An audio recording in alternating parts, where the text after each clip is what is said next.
Bismillahirrahmanirrahim. Assalamualaikum warahmatullahi wabarakatuh. Alhamdulillahirrabbilalamin. Wassalatu wassalamu ala rasulillah Muhammadi wa ala alihi wa sahbihi ajma'in. Bulan Ramadan merupakan sebuah bulan yang mungkin ramai yang sangka bulan di mana kita selalu kepenatan, selalu berasa lapar dan dahaga, tak larat nak hidup. Tapi pernah tak kita terfikir bahawa Ramadan tu sebenarnya bulan di mana Allah nak ajar kita bersabar, menerima hakikat serta menerima takdir.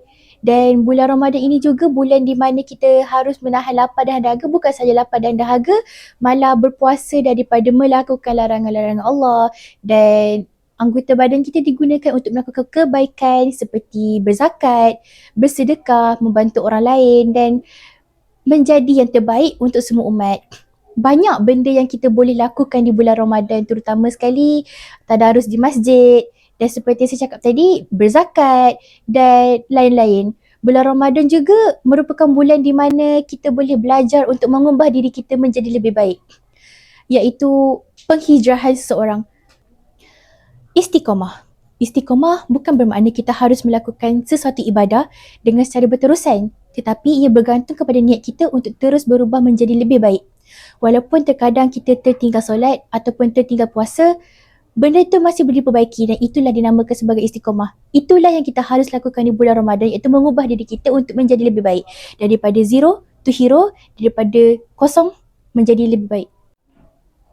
It's okay to make mistake.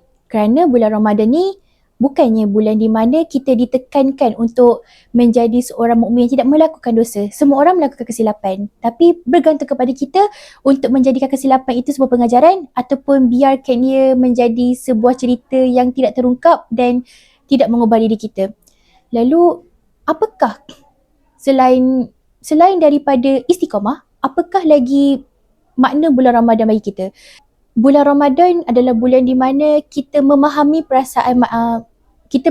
perasaan saudara-saudara di luar sana, apakah itu erti kelaparan. Kita di sini hanya lapar dan dahaga, namun saudara kita di sana lapar, dahaga, ketakutan dan kepenatan sepanjang hari. Jadikanlah bulan Ramadan sebagai bulan untuk bangkit dan berjuang. Seperti Rasulullah dan tentera Islam dalam Perang Badar, di mana mereka tetap berjuang untuk memperjuangkan agama Islam walaupun dalam keadaan lapar dan dahaga serta kepanasan di bulan Ramadan. Jadilahkan cerita itu sebagai pengajaran untuk kita semua. Akhir sekali, sebagai pengerusi Badan Dakwah dan Kerohanian, saya ingin menegaskan bahawa jadilah sebaik-baik Muslim yang anda boleh jadi. Walaupun terkadang kita melakukan silap, namun silap itu bukan menjadi penghalang untuk kita melakukan dengan lebih baik. Lagi-lagi di bulan Ramadan ini. Sekian, wabillahi taufiq wal hidayah. Wassalamualaikum warahmatullahi wabarakatuh.